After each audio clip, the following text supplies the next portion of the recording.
তো আজকের প্রথম অঙ্ক হলো উদাহরণ 3.44। সেখানে একটা ছবি দেওয়া আছে, গ্যালভানোমিটারের রোধ দেওয়া আছে, ওটাকে আমরা জি দিয়ে প্রকাশ করি, গ্যালভানোমিটারের রোধ। তারপর একটা শান্ট লাগানো আছে গ্যালভানোমিটারটাকে রক্ষা করার জন্য। আর প্রশ্নে মূল কারেন্ট দেওয়া আছে, মূল কারেন্ট হলো 1 অ্যাম্পিয়ার। যেখান থেকে যে কারেন্ট আমরা পাঠাবো ব্যাটারি থেকে সেটা 1 অ্যাম্পিয়ার হবে। তো এটাকে আমরা আই লিখবো, যদিও প্রশ্নে লেখা নাই, কিন্তু আমরা জানি এটাকে বলি আই। আর গ্যালভানোমিটারের মধ্য দিয়ে কতটুকু যেতে পারবে সেটা প্রশ্নে দেওয়া আছে। গ্যালভানোমিটারের পাল্লা প্রশ্নে বলা আছে হলো 10 মিলি অ্যাম্পিয়ার। তা আমরা জানি গ্যালভানোমিটারের পাল্লা যতটুকু ঠিক ততটুকু কারেন্টই সে যেতে দিবে, বা তার কম যেতে পারবে, 10 অ্যাম্পিয়ারের বেশি সে যেতে পারবে না। তার মানে এই দিক দিয়ে যেতে পারবে হলো 10 মিলি অ্যাম্পিয়ার, আর বাকিটুকু নিচ দিয়ে চলে যাবে। তো এখানে আমার প্রশ্ন এটাই, প্রথমে যে শান্ট আমরা ব্যবহার করবো তাহলে এই গ্যালভানোমিটারটাকে বাঁচানোর জন্য, যে এখানে গ্যালভানোমিটারের মধ্যে দিয়ে যেতে পারবে মাত্র 10 মিলি অ্যাম্পিয়ার। মিলি মানে হলো 10⁻³ 10 × 10⁻³। আর মূল যে কারেন্ট সেটা হলো 1 অ্যাম্পিয়ার, এটা অনেক বেশি। তাহলে আমরা এটাকে বাঁচানোর জন্য একটা শান্ট ব্যবহার করতে হবে। তো এই শান্টের সূত্র আছে, আমরা যে সূত্র শিখছিলাম এই সূত্রটাই, এটা দিয়ে আসলে ক খ দুইটাই অঙ্ক। তো এই সূত্র আমাদের যখন শান্টের যে সূত্র আছে সেখানে দেখবে এটা আছে, যে শান্টের মধ্যে দিয়ে কত কারেন্ট যাবে তার সূত্র এটা। ওই কারেন্ট ডিভাইডার রুল অনুসারে আমরা লিখতে পারি। সমান্তরাল লাইনে যে এটা হলো আইজি, তাহলে এই লাইনের যখন আমরা কারেন্ট বের করবো নিচে হবে 2 লাইনের রোধের যোগফল। আর যখন আমরা আইজি বের করবো তখন হবে সেই লেনের যে রোধ সেটা না, অন্যটা। ওই কারেন্ট ডিভাইডার রুল অনুসারে, বা তোমরা সূত্র দেখলে হবে। শান্টের যখন থিওরি পড়ানো হয়েছিল ওখানে সূত্র লেখা আছে, ওটা দেখলেই হবে। তো এই সূত্রের মধ্যে মান বসে দিবা। সেখানে আয়ের মান এই যে 1 অ্যাম্পিয়ার, এস এর মান আমরা বের করবো, আর জি এর মান দেওয়া আছে। আর আইজি কোনটা হবে? আইজি মানে হলো গ্যালভানোমিটারের যে রেঞ্জ বা পাল্লা। তার মানে গ্যালভানোমিটার দিয়ে যাবে হলো এইটুকু, আর বাকিটুকু নিচ দিয়ে চলে যাবে। তো এই সূত্র বসাই দিলে আমরা এস এর মানটা পেয়ে যাবো। তো এটাই অ্যান্সার, যে এখন এই ছবি অনুসারে মূল কারেন্ট যখন 1 অ্যাম্পিয়ার তখন আমাদেরকে কত শান্ট ব্যবহার করতে হবে। এখন 2 নম্বর প্রশ্ন, এই গ্যালভানোমিটারটাকে আমরা যদি এখানে, এটা রেঞ্জ ছিল হলো 10 মিলি অ্যাম্পিয়ার, এখন এটাকে আমরা রেঞ্জ বানাইতে চাই 0 থেকে 10, মানে এখন এই আইজি এর মানই হবে 10, তখন শান্টের মানটা তাহলে কত হইতে হবে? তো একই জিনিস আবার আমরা করবো, এই সূত্রটাই, যে সূত্র আমরা এখন করলাম এই সূত্রই আবার হবে, সবই আগের মতো। জি এর মান আগেরটাই, আই এর মান হবে এবার এই 10 অ্যাম্পিয়ার, কারণ আমরা এখন গ্যালভানোমিটারের মধ্য দিয়ে কারেন্ট যেটা এখন আছে, গ্যালভানোমিটার দিয়ে যেতে পারে 10 মিলি অ্যাম্পিয়ার, কিন্তু আমরা চাই এখানে মূল কারেন্ট এখন হবে 1 অ্যাম্পিয়ারের জায়গায় 10 অ্যাম্পিয়ার। এই যে গ্যালভানোমিটারটাকে এত পাল্লায় উঠাবো, তার মানে মূল যে কারেন্ট সেই মানটা হবে 10 অ্যাম্পিয়ার, আর গ্যালভানোমিটারের পাল্লা যেটা সেটা তো আছেই। এই পাল্লায় উন্নীত করা মানে হলো গ্যালভানোমিটারের মধ্য দিয়ে এটা যাবে না, মূল কারেন্ট হবে এটা, আর গ্যালভানোমিটার দিয়ে যতটুকু যাওয়ার ঠিক ততটুকু যাবে 10 মিলি অ্যাম্পিয়ার। তো অঙ্ক দেখো, আইজি এর মান আগেরটাই থাকবে 10 মিলি অ্যাম্পিয়ার, মানে যে এখানে যত কারেন্টই যাক উপর দিয়ে যাবে হলো এই গ্যালভানোমিটারের যে রেঞ্জ সেইটুকুই। আর এই যে 10 মিলি অ্যাম্পিয়ার আমরা পাল্লা উন্নীত করলাম, এই পাল্লা উন্নীত করা মানে হলো মূল কারেন্ট হবে 10 অ্যাম্পিয়ার। তো মূল কারেন্ট হলো 10, জি এর মানে 100ই থাকবে। তো এখানে বসাই দিয়ে আবার একই জিনিস সেই সূত্রে আবার লিখে এস এর মানটা বের করে নেব। তাহলে প্রশ্ন এটা, যে যখন আমি মূল কারেন্ট ছিল 1 অ্যাম্পিয়ার তখন কত শান্ট ব্যবহার করতে হলো, আরেকবার হলো যখন মূল কারেন্টের মান 10 অ্যাম্পিয়ার তখন কত শান্ট ব্যবহার করতে হবে, এটাই অ্যান্সার। তো এখানে মনে রাখতে হবে গ্যালভানোমিটারকে এত পাল্লা উন্নীত করা মানে হলো গ্যালভানোমিটার দিয়ে এতটুকু যাবে না, গ্যালভানোমিটার মাপতে পারবে এই পর্যন্ত, কিন্তু তার মধ্যে দিয়ে যাবে এই 10 মিলি অ্যাম্পিয়ার। এই জন্য আইজি কিন্তু পাল্টায় নেই, আইজি আগেরটাই আছে, আইজি দুই জায়গায় একই আছে। এই পাল্লা উন্নীত করা মানে হলো মূল কারেন্টটা 10 অ্যাম্পিয়ার হয়ে যেতে পারে, মূল কারেন্ট 10 অ্যাম্পিয়ার হইলেও আইজি এর মান এটাই হবে, আর শান্ট দিয়ে বাকিটুকু চলে যাবে। এই জন্য এখানে খেয়াল করতে হবে গ্যালভানোমিটারকে এত পাল্লা উন্নীত করা মানে এটা মূল কারেন্ট, মূল কারেন্টটা হবে 10 অ্যাম্পিয়ার, আর আইজি এর মান এটাই থাকবে, আইজি কখনোই পাল্টাবে না, আইজি তো যা আছে তাই, গ্যালভানোমিটারের রেঞ্জ যা লেখা আছে সেটাই। তো এইভাবে মানটা বের করে দিলে হবে, দুইটা একই অঙ্ক। প্রথমবার আয়ের মান হলো 1 অ্যাম্পিয়ার, আর পরের বার আয়ের মান হলো এই 10 অ্যাম্পিয়ার। 10 অ্যাম্পিয়ার হইতে হইলে কত শান্ট ব্যবহার করতে হবে এটা আমরা এই সূত্র দিয়ে বের করতে পারি। তাই এই অঙ্ক। তো এরপরের যে প্রশ্নটা আছে সেটা বোঝার জন্য আমরা একটু এভাবে চিন্তা করো, দুইটা কেটলি আছে মনে করো এখানে, একটা গ্রীষ্মকালে আর শীতকালে। তো কেটলি এখানে বৈদ্যুতিক কেটলি, আসলে কেটলি বলতে বৈদ্যুতিক যে কেটলি আমরা ব্যবহার করি সেটা। তো এখানে লেখা আছে প্রশ্নে, এদের প্রত্যেকটার ক্ষমতা হলো 1 কিলোওয়াট, কিলো মানে 1000, মানে 1000 ওয়াট।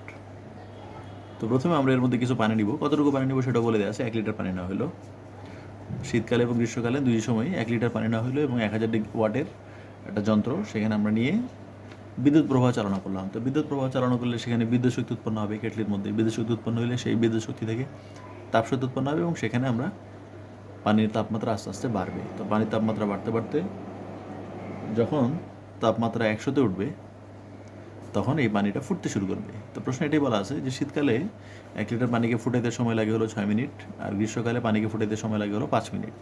তো এটাই প্রশ্ন।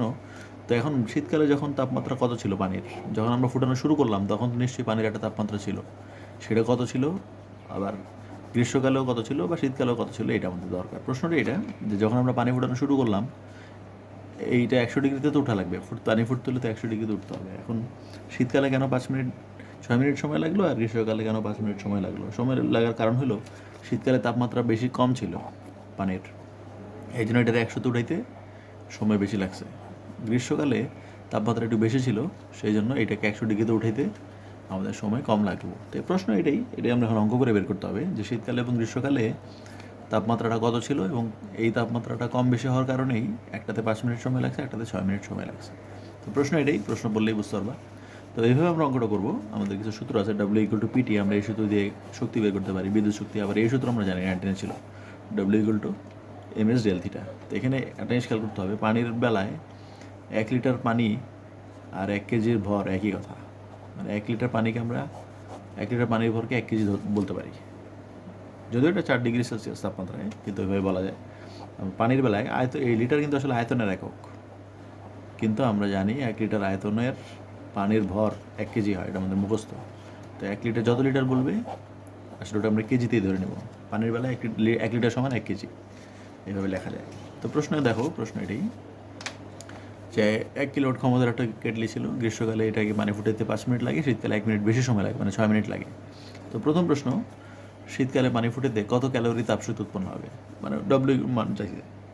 তো পি এর মান দেওয়া আছে 1000, আর টাইম কত, 6 মিনিট। শীতকাল যেহেতু, শীতকালে 6 মিনিট সেকেন্ড নিয়ে নিলাম, ওটা 360 হবে। তো 360 বসাই দিলে এখানে মানটা চলে আসবে, এটাই অ্যান্সার। তো এইটুকু হলো শীতকালে কেটলিতে কতটুকু বিদ্যুৎ শক্তি উৎপন্ন হয় সেটা। তো মান বসাই দিলে এটাই হবে। তো এটাকে আবার ক্যালোরিতে নিতে বলছে, এটা তোমাদের হয়তো মনে আছে, 19 ছিল 1 ক্যালোরি সমান 4.2 জুল। তো আমরা জুল থেকে চাইলে ক্যালোরিতেও নিতে পারি। এই অঙ্কের শুধু ক্যালোরিতে চাইছে দেখে অ্যান্সার, এই জন্য এটাতে নিলাম, নাহলে এটা রাখলেও হয়তো।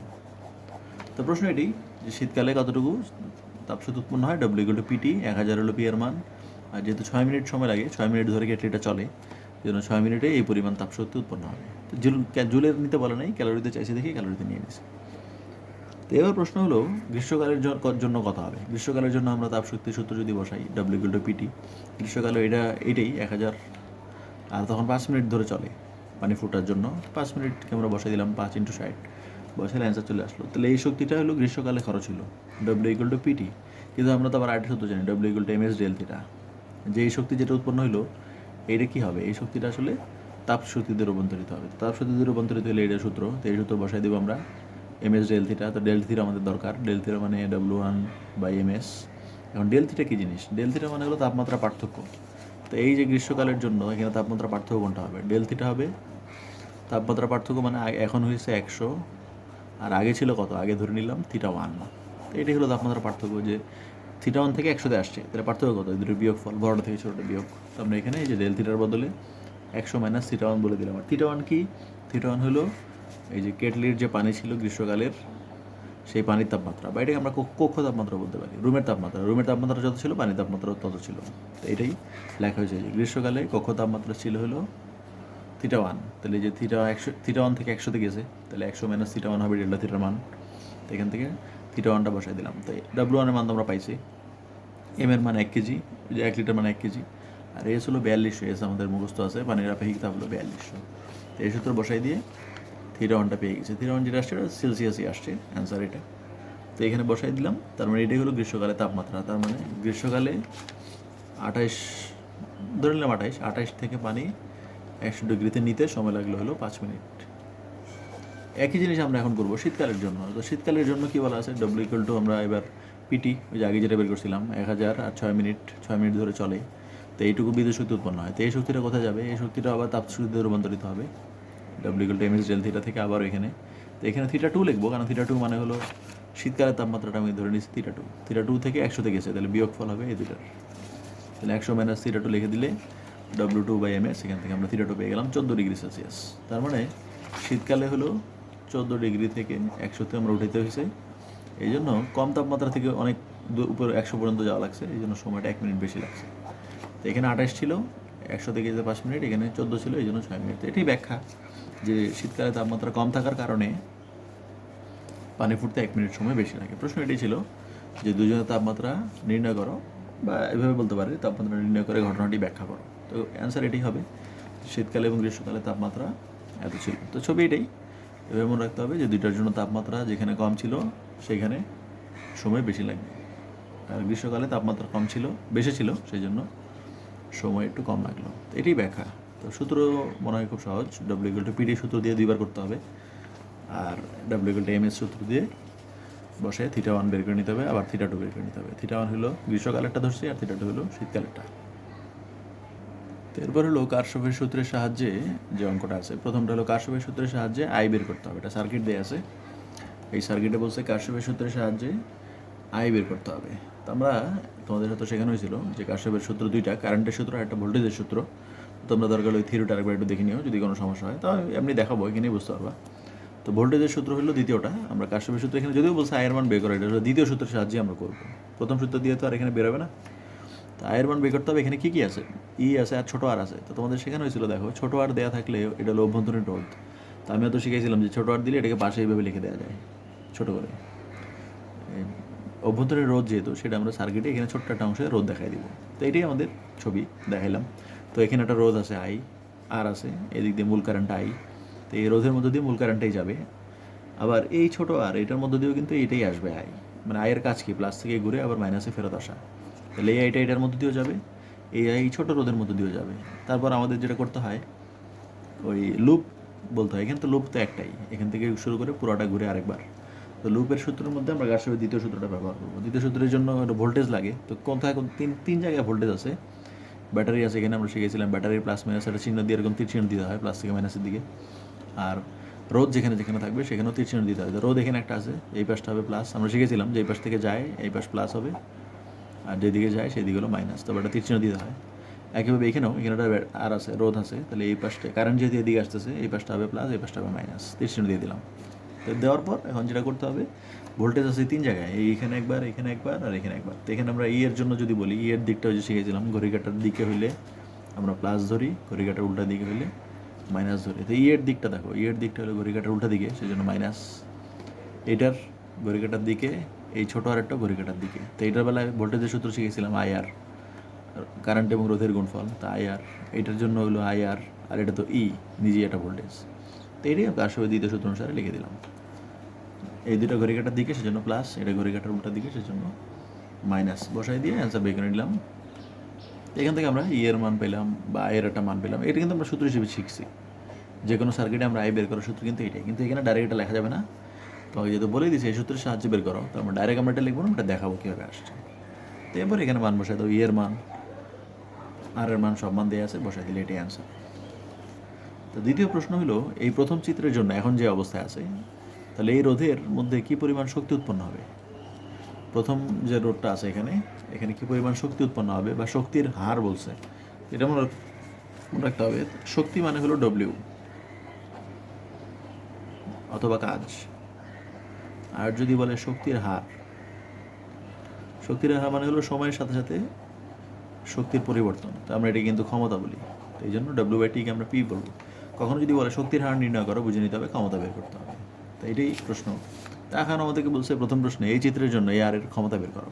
তো ক্ষমতা সূত্র আমরা অনেকগুলো জানি। ক্ষমতা সূত্র P=VI আছে, P=I²R আছে, P=V²/R আছে। তো এখানে আমাদের জন্য এটা ব্যবহার করা সহজ, কারণ হলো এখানে এই রোধের মধ্যে আমরা আয়ের মানও জানি, আর রোধের মান দেওয়াই আছে। তো প্রথম চিত্র যেটা দেওয়া আছে, সেই জন্য আমরা এটার জন্য আমরা এখন ক্ষমতা বের করবো। তো দেখো প্রথম ক্ষেত্রে আমরা ক্ষমতা বের করতে চাচ্ছি, বাইরের যে রোধ আছে সেটা ক্ষমতা সূত্র I²R, আয়ের মান তো পাইলাম 0.95, আর আর এর মান 10, বসে দিলাম, এটাই অ্যান্সার। প্রথম কন্ডিশন এটা। এখন বলছে যে এই যে প্রথম যে ছবি দেওয়া ছিল, এই ছবির সাথে আমরা একটা দ্বিতীয় আরেকটা চিত্র দেওয়া আছে, সেখানে আরেকটা ব্যাটারি দেওয়া আছে এটার মতোই।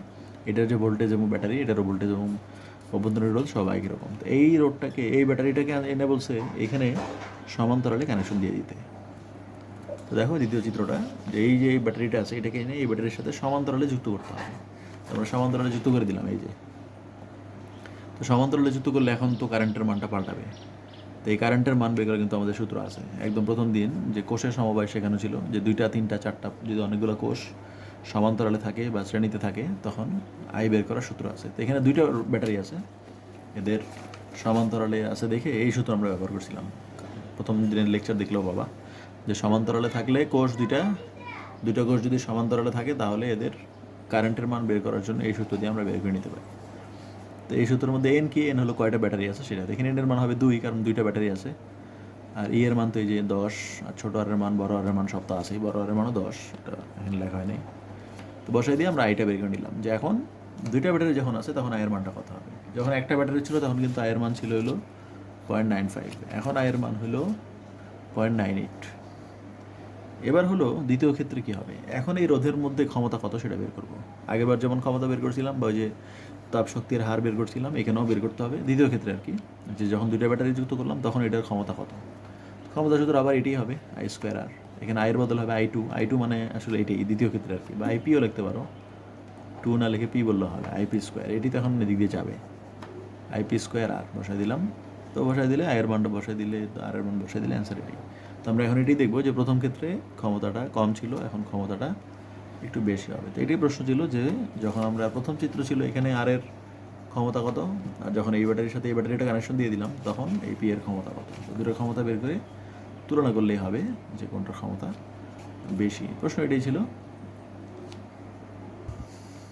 তো এরপরের যে অঙ্ক আছে সেটা হলো একটা 4টা রোধ দেওয়া আছে, R1 R2 R3 R4, আর এখানে একটা অ্যামিটার দেওয়া আছে। অ্যামিটারের রোধ কত সেটা লেখা নেই, আমরা ধরে নিলাম এটার রোধ আছে খুব কম বা ছোটো আর, এটার রোধটা দেওয়া নেই, সেই জন্য আমরা এটা দিয়ে ধরে নিলাম এটার রোধ খুবই কম, সেই জন্য এটার লেখাও নেই প্রশ্নে বা দেওয়া নেই। তো এখন বলছে প্রশ্নে এখানে আয়ের মান বের করো। তো প্রথম অঙ্ক খুবই সহজ, এই 3টা সমান্তরালে আছে, তো সমান্তরালে থাকলে যে তুল্য রোধের সূত্র আছে আমাদের, বসাই দিলাম, বসে একটা মান পেয়ে গেলাম। তাহলে এই 3টার বদলে আমরা এখন এটা পেয়ে গেলাম 10/3।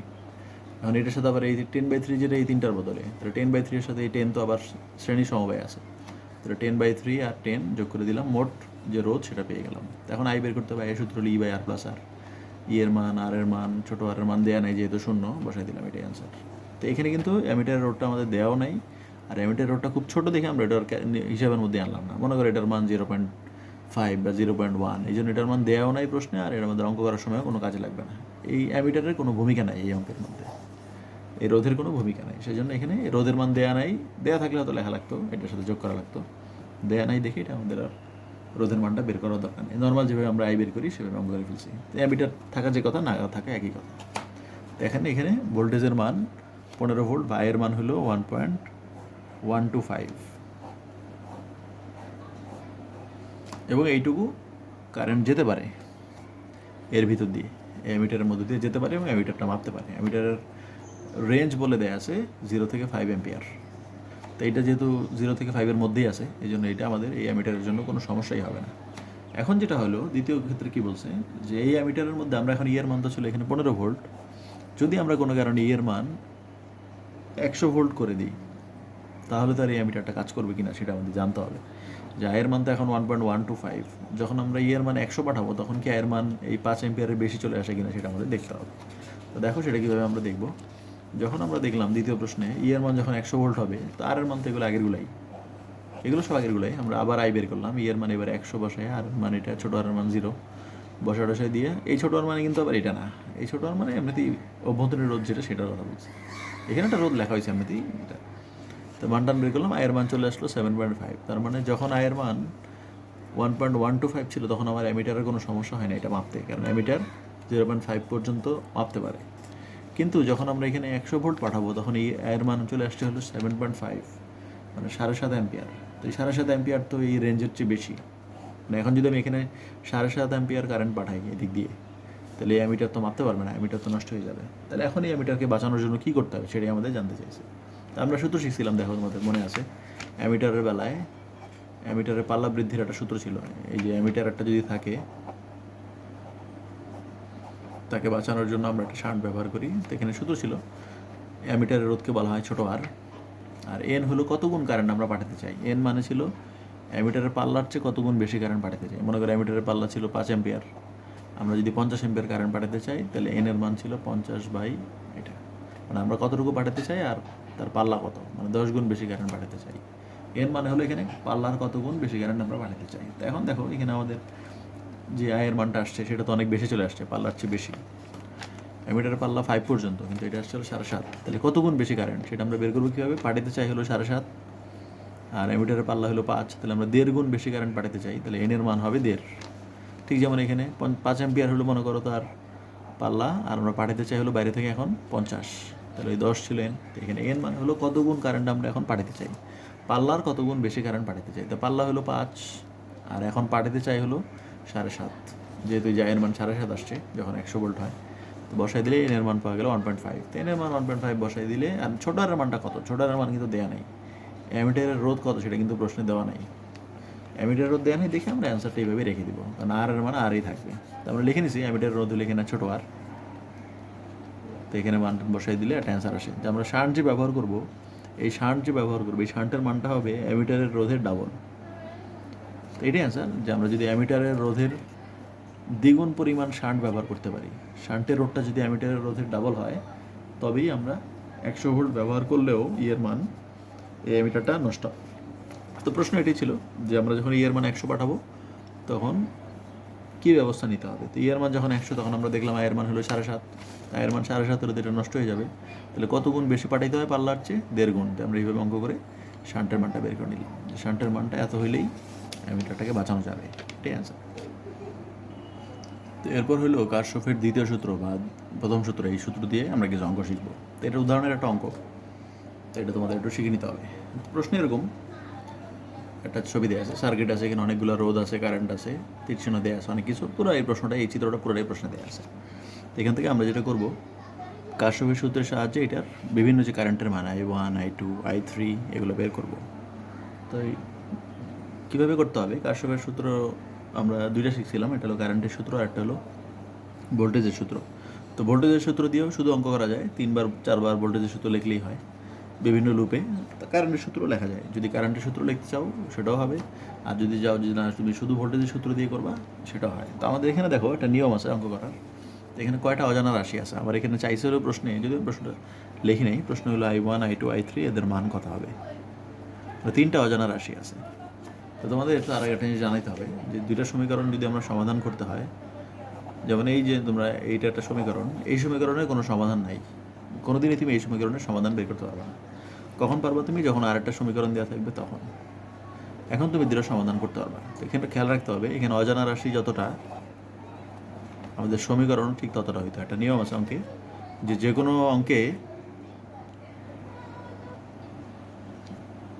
কোনো অঙ্কে অজানা রাশি ঠিক যতটা হবে সমীকরণ ঠিক ততটা হইতে হবে। যেমন এখানে XY লাগবে, আমার সমীকরণ 2টা লাগবে।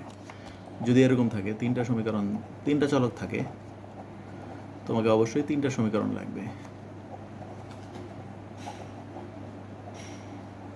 এখন তুমি 3টা সমাধান করতে পারবে। XYZ যদি তোমার 3টা অজানা রাশি হয়, তাহলে সমীকরণও লাগবে 3টা। এটাই মনে রাখতে হবে, যে আমার এখানে যদি I1, I2, I3 চাই, তো আমি যদি সমীকরণ বের করতে হয় আমাকে 3টা সমীকরণ লাগবে, কারণ 2টা সমীকরণ দিয়ে কখনো সমাধান করা যাবে না। অজানা রাশি ঠিক যতগুলো হবে সমীকরণ ঠিক ততটুকুই লাগবে। তো আমার যে প্রশ্ন আছে, আমি এখানে সমীকরণের মাধ্যমে সমাধান করার চেষ্টা করব। তো সেটা কীভাবে, এখানে আমার I1, I2, I3 চাইছে, মানে 3টা জিনিস চাইছে, তো আমরা সমীকরণ বের করবো। আসলে কারশফের সূত্রের সাহায্যে বিভিন্ন সমীকরণ তৈরি করা হবে, এবং সমীকরণ তৈরি করার মাধ্যমে আমরা এগুলোকে সমাধান করব। তো সমীকরণ তৈরি করা খুবই সহজ, একবার দেখলেই পারবা। তো এখানে দেখো, প্রথমে আমরা বি বিন্দুতে কারশফের কারেন্টের সূত্রটা ব্যবহার করছি। এখানে KCL মানে কারশফস কারেন্ট ল। তো 3টা কন্ডিশন, প্রথমে হলো বি বিন্দুতে আমরা কারশফের কারেন্টের সূত্রটা ব্যবহার করছি। তো দেখো বি বিন্দুতে কী কী কারেন্ট আসছে, I1 আসছে, I2 আসছে, আর I3 চলে গেছে। তাহলে সূত্রটা হলো, সেখানে হয়েছিল যে কারেন্টের সূত্র হলো যেগুলো আসলো আর যেগুলো চলে গেল এদের যোগফল সমান হবে। এইটা আর এটা আসছে আর এটা চলে গেছে, তাহলে I1, I2 হবে I3 এর সমান। তো এটাই আমাদের এই যে প্রথম সূত্র, I1 + I2 = I3।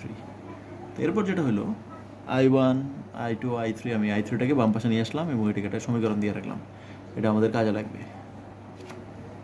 এরপর যেটা করবো, কারেন্টের সূত্র আর লেখা যাবে না, এবার হলো ভোল্টেজের সূত্র আমরা লিখবো। ভোল্টেজের সূত্র অনেকভাবে লেখা যায়, এখানে একটা লুপ আছে, এখানে একটা লুপ আছে, এই পুরোটার মধ্যে একটা লুপ আছে, চাইলে ওইভাবে করা যায়। তো আমরা পুরোটা নিচ্ছি না, এখানে ছোট দুইটা লুপ নিব, একবার এ বি এফ এ এই বাম পাশটা একটা লুপ নিব, আর একবার ডান পাশটা একবার নিব। তো দেখো কীভাবে নিতে হবে, লেখা হয়েছে লুপ, মনে আছে কার্শফের ভোল্টেজ সূত্র ব্যবহার করতে হয় লুপে, আর কারেন্টের সূত্র ব্যবহার করতে হয় কোনো বিন্দুতে।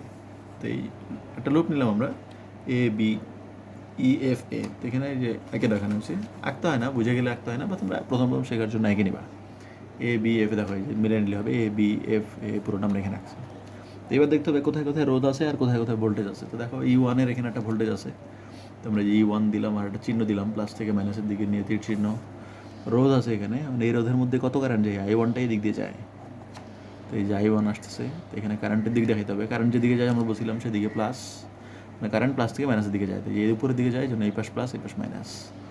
এটাতে কারেন্ট নিচের দিকে যায়, সেই জন্য এখানে প্লাস এখানে মাইনাস, তীর চিহ্ন দিতে হবে। তো এইভাবে শেখানো হয়েছিল, যেভাবে সূত্র, যে যেখানে যেখানে রোধ থাকবে বা যেখানে যেখানে ভোল্টেজ থাকবে, ভোল্টেজ কোথায় থাকে, ব্যাটারিতে থাকে আর রোধের জায়গাগুলোতে থাকে। তো সেখানে আমরা আই আর এগুলো দেওয়াই ছিল, আমরা শুধু আলাদা করে এইটুকু একে চিহ্ন দিয়ে নিছি যাতে আমাদের দিকটা বুঝতে সুবিধা হয়। তো এখন এখানে আমরা সূত্র লিখবো, সূত্র হলো E1-এর দিক হলো ঘড়িকাটার উল্টা দিকে, সেই জন্য মাইনাস, আর এই দুইটা ঘড়িকাটার দিকে আছে এই জন্য plus, plus I1 R1 plus I3 R3। এটা হলো কার্শফের ভোল্টেজ সূত্র অনুসারে, যতগুলো জায়গায় ভোল্টেজ আছে তাদের যোগফল শূন্য হবে। তো এটা তিনটাই ভোল্টেজ বের করলাম, এর মধ্যে এটা খালি ঘড়িকাটার উল্টা দিকে, সেই জন্য মাইনাস। এখন এখানে মান বসাও, E1-এর মান, R1 R2 এদের মান আছে, বসাই দিলে একটা সমীকরণ পাবো। এখন এখানে খেয়াল করো, আমি যেটা করছি পরের লাইনে 3টাকে ওই পাশে পাঠিয়ে দিয়েছি, আর এখানে কিন্তু I2 নাই। I2 না থাকলেও আমরা I2কে দেখাবো, নাই মানে এখানে 0 × I2 দিয়ে হলে এইভাবে লেখাইতে হবে। আমি কীভাবে সাজাইছি দেখো, প্রথমে I1, তারপর I2, তারপর I3, এরপর দ্বিতীয় যে সমীকরণ, তাহলে এটা আমরা কী করলাম, 3কে ওই পাশে পাঠিয়ে দিলাম, 2I1 আছে, I2 নাই, তাও আমরা এটাকে দেখাবো 0 I2, আর হলো 5I3 = 3। তো এটা এখানে বসাই দিলাম। তো বসাই দেওয়ার পর এটা আমাদের দ্বিতীয় সমীকরণ, এটা আমাদের কাজে লাগবে। এরপর একইভাবে আমরা এই পরের যে লুপটা আছে B C D E B, এই লুপটা নিলাম, এখানেও ব্যাটারি আছে, ব্যাটারি চিহ্ন দিলাম, প্লাস থেকে মাইনাস, কারেন্ট আছে, রোধ আছে, এই নামগুলো এখানে দেওয়া ছিল। কারেন্ট উপরের দিকে যায়, সেই জন্য প্লাস থেকে মাইনাস, নিচের দিকে আসতেছে প্লাস থেকে মাইনাস, তীর চিহ্ন দিবা এইভাবে। তো এখানে দেখো ইয়ের দিকটা ঘড়িকাটার দিকে আর বাকিগুলো ঘড়িকাটার উল্টা দিকে, সেই জন্য ইয়েরটা হবে এখানে প্লাস আর বাকি দুটা মাইনাস। IR, এটা তো সূত্র ছিল V = IR, ভোল্টেজের সূত্র IR, আর এটা তো E, এই জন্য E। তো বসাই দিয়ে এখানেও মানটান বসাইলে একটা সমীকরণ পাবা। তো এখানেও দেখো I1 নাই, আমরা এখানে I1 দেখাই নিছি, প্রথমে 0 × I1 মানে সাজাই নিছি এইভাবে। তো এটা আমাদের থার্ড যে সমীকরণ সেটা। এখন যে আমরা সমীকরণগুলো পাইলাম, সেই সমীকরণগুলো দিয়ে আমাদের কী কাজ হবে সেটা আমি একটু বলবো। এটা আমাদের এখন বাকি যেটা করতে হবে, এই তিনটে সমীকরণ, আমাদের উদ্দেশ্য হলো এরকম বিভিন্ন সমীকরণ তৈরি করা। ভোল্টেজ সূত্র আর কিছুই না, অঙ্ক খুবই সহজ। আমরা যে সমীকরণগুলো পেলাম সেটা আমি একটু দেখাচ্ছি। তো এখন যেটা করতে হবে, তোমার ক্যালকুলেটর নিতে হবে। তো এখানে পুরান নতুন দুই ধরনের ক্যালকুলেটর আছে, আমি দুইজনের জন্যই বলে দিচ্ছি। আমার কাছে নতুনটা নাই, সেজন্য নতুনটা হয়তো দেখানো যাচ্ছে না, বলে দিলে তোমরা নিজেরা করে নিতে পারবে। তা আমরা যেটা করলাম, কার্শফের সূত্রের সাহায্যে বিভিন্ন তিনটা সমীকরণ পেলাম, এটা কারেন্টের সূত্র থেকে, এটা ভোল্টেজের সূত্র থেকে, এটা ভোল্টেজের সূত্র থেকে, তিনটা সমীকরণ বের করছি। এবং আমি বলছিলাম যেহেতু আমার অজানা রাশি তিনটা, I1 I2 I3, আমার সমীকরণও তিনটা লাগবে। তো কীভাবে করবো দেখো, এখানে সহগগুলোকে আমাদের কাজে লাগবে। সহগগুলো মানে এই যে এখানে 1, এখানে সহগ 1, এখানে -1, এখানে 0। তো তোমরা ইকুয়েশন মোডে যাবা ক্যালকুলেটরের, প্রথমে পুরান ক্যালকুলেটরগুলো বলি, পুরান ক্যালকুলেটর যাদের, তারা ইকুয়েশন মোডে যাবা, ক্যালকুলেটরে গিয়ে ইকুয়েশন সিলেক্ট করবা, EQN যেখানে লেখা আছে। বিভিন্ন ক্যালকুলেটরের মোডে গিয়ে 5 দিলে হয়, বা যার যেটাতে আছে, ক্যালকুলেটরের মোডে গিয়ে ইকুয়েশন মোডটা সিলেক্ট করে নিতে হবে। তারপর যাদের পুরান ক্যালকুলেটর, তারা দেখবা হলো আননোন লেখা আছে, আননোনে গিয়ে, আননোন মানে অজানা রাশি, কয়টা অজানা রাশি, সেখানে গিয়ে আননোন 3 সিলেক্ট করবা। আর যাদের নতুন ক্যালকুলেটর, তারা আননোন 3টা পাবা না, তারা পাবা হলো এইটা, x + by + cz = d, এরকম কিছু পাবো। 2 নম্বর অপশনটা, ওই যারা নতুন ক্যালকুলেটর, পুরান ক্যালকুলেটর, তারা হলো আননোনে গিয়ে 3 দিবা। আর যারা নতুন ক্যালকুলেটর, তারা হলো ইকুয়েশন মোডে গিয়ে 2 নম্বর অপশনটা সিলেক্ট করবা। 2 নম্বর অপশনটা এরকম থাকবে, x + by + cz = d, এরকম একটা অপশন লেখা থাকবে। আর যারা আননোন 3 দিবা, তারাও তো দেওয়ার পরে এবারে মান চাবে। মানগুলো হলো প্রশ্নে লেখা থাকবে, প্রথমে a এর মান, তারপর b এর মান, তারপরে c এর মান, তারপরে d এর মান। তো এখানে কোনটা হবে, এই যে প্রথমটা হলো a b c d, এভাবে a1 b1 c - 1 d হলো 0, a b c d, a b c d, এভাবে একটা করে সবগুলো 9টা মান বসাবা। ক্যালকুলেটারে যার যেই ক্যালকুলেটার সে আননোন 3 সিলেক্ট করে একটা করে মান বসাবা। প্রথমে এর মান 1, মানে যে যারা পুরান ক্যালকুলেটার তারা আননোন 3 সিলেক্ট করার পরে বসাবা 1, তারপর 1 -1 0, এগুলো হলো এ বি সি ডি। আবার বসাবা 2 0 5 3, তারপর 0 -1 -5 -1.5। এটা হলো যাদের পুরান ক্যালকুলেটার তারা। আর যাদের নতুন ক্যালকুলেটার তারা হলো ক্যালকুলেটার ইকুয়েশন মোডে গিয়ে 2 নম্বর অপশনটা সিলেক্ট করবা, এবার এই মানগুলো বসাই দিবা। সমান বসাই দিলে ইকুয়াল টু দিবা, ইকুয়াল টু দিলে এক্সের মান লেখা উঠবে, ওয়াইয়ের মান লেখা উঠবে, আবার ইকুয়াল টু দিলে আরেকবার দিলে জেডের মানটা লেখা উঠবে। তো তিনটার মান যখন উঠবে তো এখানে এক্স মানে হলো আসলে I1, এটাই আমরা এক্স, এটাই ওয়াই, এটাই জেড। তো আমরা যেটা এক্স ওয়াই যেগুলো পাবো সেগুলো আসলে I1 I2 I3। তো এটা করতে 10-20 সেকেন্ডের বেশি সময় লাগবে না। আমরা এই যে এখানে লিখে দিছি 1 2 3 ক্যালকুলেটারের সাহায্যে সমাধান করে ওই যে এক্স ওয়াই জেডের মান ক্যালকুলেটারে দিলেই এগুলো চলে আসবে। তো অঙ্ক কাশাবের সূত্র অঙ্ক খুবই সহজ, প্রথম কঠিন মনে হলো। এখানে আমরা ভোল্টেজের সূত্র আর কারেন্টের সূত্র লিখবো, লিখে 3টা সমীকরণ তৈরি করবো, আর কোনো কাজ নাই। সমীকরণ 3টা হয়ে গেলে এরপর ক্যালকুলেটরের সাহায্যে আমরা মান দিয়ে দিলে 1 2 3 এভাবে মান পেয়ে যাবো। তো এখানে লিখে দিচ্ছি আমি, এভাবে যেভাবে বললাম সেভাবে মান বের করে তোমরা দেখবা যে অ্যান্সারগুলো মেলে কিনা বা আসে কিনা। আসার কথা যদি ঠিক মতো করো বা কারো সমস্যা হলে জানাবা। তো ক্যালকুলেটরে তোমার কাজ হলো বিভিন্ন সমীকরণ তৈরি করা, 3টা সমীকরণ পেলে ক্যালকুলেটরের সাহায্যে মান বের করে বাকিগুলো পেয়ে যাবো। এটাই অঙ্ক ছিল 8 নম্বর যে অঙ্ক। তো এরপরের যে অঙ্কটা আছে সেটা হলো উদাহরণের একটা অঙ্ক 3.45, এটাও বোর্ডের অঙ্ক। প্রশ্ন এটা ছবি দেওয়া আছে।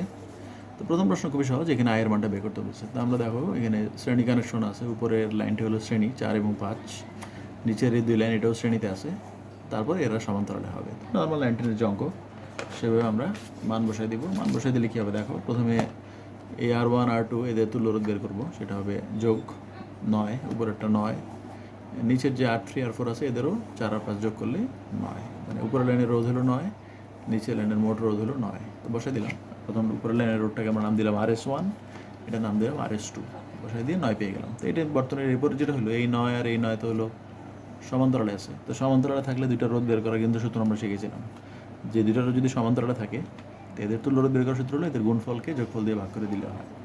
তো যে এইটার উপরের লাইনের রোধ হলো 9, নিচের লাইনের রোধ হলো 9, তাহলে অ্যান্সার হবে 9 × 9, নিচে 9 + 9 4.5। তাহলে টোটাল এই বর্তনের তুল্য রোধ পাওয়া গেল 4.5। আর এখানে আয়ের মান চাইছে, তা আয়ের মান বের করতে হলে আমার সূত্র আছে E/R + R, এর মান 24, বড় আরের মান তো পাইলাম 4.5, আর ছোটো আরে যে অভ্যন্তরীণ রোধ দেওয়া আছে 2 ওহম, 2 বসাই দিলে অ্যান্সার হয়ে গেল। তো এটাই প্রথম অঙ্ক। আর 2 নম্বর অঙ্ক আমাদের এখান থেকে শুরু হবে। 2 নম্বর অঙ্ক যদিও লেখা হয়নি। তো প্রথম অঙ্ক এখানে ছিল আয়ের মানটা কত। এখন আমাদের একটা নিয়ম আছে, আমরা কিন্তু সূত্র শিখছিলাম কারেন্ট ডিভাইডার রুল, যে দুইটা রোধ যদি থাকে, এখানে I থাকে, এখানে R1 থাকে, R2 থাকে, এদিক দিয়ে কিছু কারেন্ট যায়, এদিক দিয়ে কিছু কারেন্ট যায়। তা আমাদের সূত্র ছিল I1 বের করার সূত্র R1 + R2, আবার I2 বের করার সূত্র ছিল R1 + R2। এখন এই অঙ্কে সবসময় এই সূত্র দরকার হয় না। যদি এমন হয় দুইটা রোধ আলাদা আলাদা, তাহলে আমরা এই সূত্র দিয়ে করবো। যদি এমন হয় এই রোধের মান 10 ওহম, এই রোধের মান 10 ওহম, দুটো সমান, তাহলে অঙ্ক করার দরকার হয় না। যদি এটা 5 অ্যাম্পিয়ার হয় মূল কারেন্ট, তা আমরা এমনি বলতে পারি দুইটা রোধ যেহেতু সমান, কারেন্ট এসে দুই দিক দিয়ে সমান সমানভাবে ভাগ হয়ে চলে যাবে।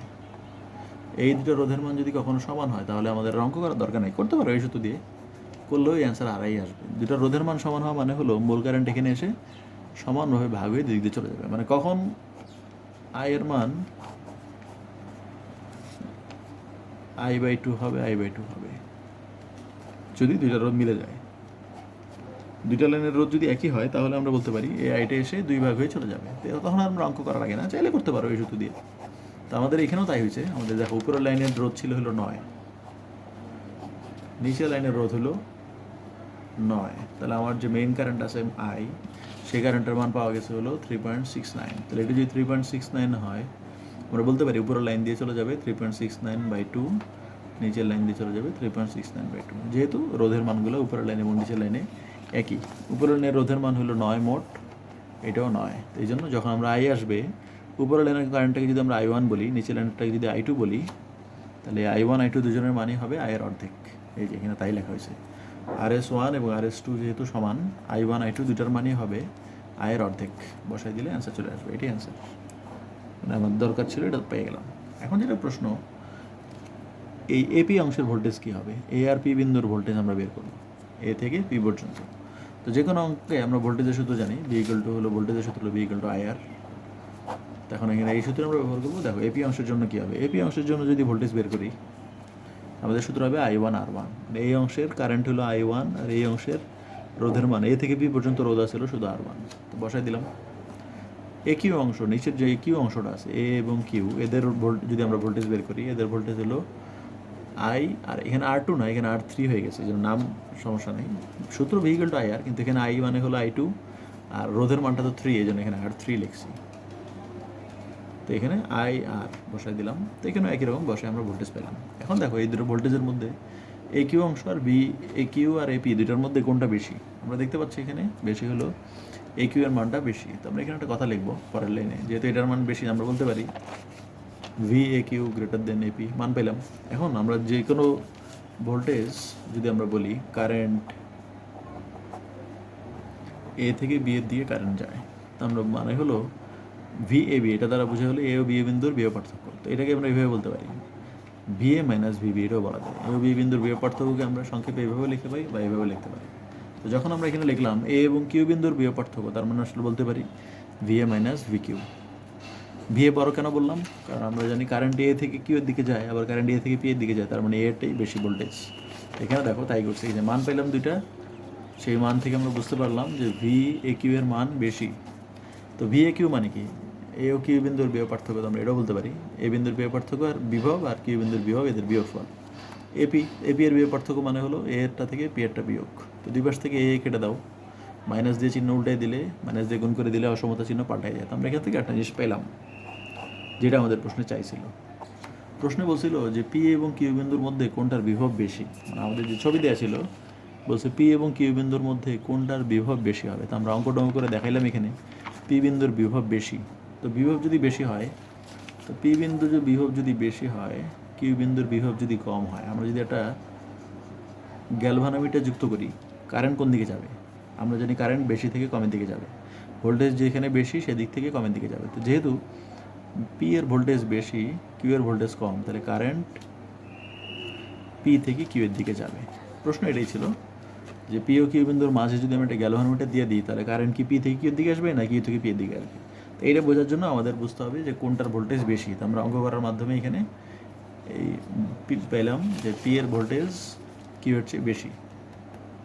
তার মানে আমরা যদি পি এবং কিউ বিন্দুর মধ্যে একটা গ্যালভানোমিটার কানেকশন দিয়ে দিই, বা কিছু ব্যাখ্যা হয়নি, কারেন্ট পি থেকে কিউ এর দিকে যাবে, এটাই অ্যান্সার। পি ও কিউ বিন্দুর মধ্যে সংযোগ দিলে তড়িৎ প্রবাহ যাবে পি থেকে কিউ এর দিকে। আবার যদি বলতে ইলেকট্রন কোন দিকে যাবে, ইলেকট্রন আবার উল্টা দিকে যাবে, কিউ থেকে পি এর দিকে যাবে, এটা চাইতে পারে, এমনিতে বললাম।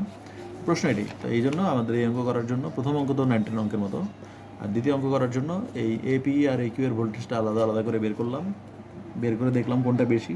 তো সেখান থেকে আমরা বুঝে গেছি, একটু ক্যালকুলেশনের মতো করলেই পেয়ে গেলাম পি বিন্দুর ভোল্টেজ বেশি। তো পি বিন্দুর ভোল্টেজ বেশি হওয়ার কারণে কারেন্ট পি থেকে কিউর দিকে যাবে, এটাই অ্যান্সার। এরপরের যে অঙ্কটা আছে সেটা হলো হুইটস্টোন ব্রিজের অঙ্ক। হুইটস্টোন ব্রিজ আমাদের সেখানে ছিল, হুইটস্টোন ব্রিজ ছিল হলো 4টা রোধ থাকবে, প্রথমটা পি, তারপরটা কিউ, তারপরটা আর, তারপরটা এস, এবং এদের ভারসাম্যে থাকা শর্ত হলো P by Q R by S. তো এইটার মতোই অঙ্ক। তো এখন দেখো আমাদের প্রশ্ন দেওয়া আছে একটা হুইটস্টোন ব্রিজের 4টা বাহু আছে, 4টা বাহু মানে পি কিউ আর এস এর জায়গায় একটা 15 আছে, একটা 45 আছে, একটা 5 আছে, একটা 24 আছে। এখন বলছে এরা ব্যালেন্সে নাই। ব্যালেন্সে নাই কীভাবে বুঝলাম? কারণ প্রশ্নেই বলে দিছে যে তোমার এগুলো ব্যালেন্সে নাই, তাহলে তৃতীয় বাহুটাতে আমাদের এটা পরিবর্তন করতে হবে। মানে আমি তো ছবিতে দেখাই, ছবিটি এরকম, প্রথমটাতে 15, পরেরটাতে আছে 45, তারপরটাতে আছে 5, তারপরটাতে আছে 24। এখন এরা ব্যালেন্সে নাই। তো ব্যালেন্সে বানানোর জন্য যে কোনোটাতেই চেঞ্জ করা যায়, 4 নাম্বারটাও পাল্টাতে পারি, 3 নাম্বারটাও পাল্টাতে পারি, প্রথমটাও পাল্টাতে পারি, দ্বিতীয়টাও পাল্টাতে পারি, এটা আমাদের ইচ্ছা।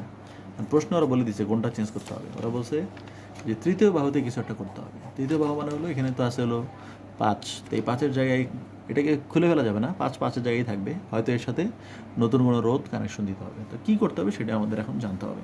তো দেখো আমাদের যেটা নিয়ম, আমাদের তাহলে চেঞ্জ করতে বলছে তৃতীয় বাহুতে, তাহলে তৃতীয় বাহু ছাড়া বাকিগুলোর নাম আমরা ঠিকমতোই দিব। দেখো প্রথমটার নাম পি দিছি, পরেরটার নাম কিউ দিছি, তারপরটা 4 নাম্বারটার নাম এস দিছি, 3 নাম্বারটার নাম আমরা আর দিই নি।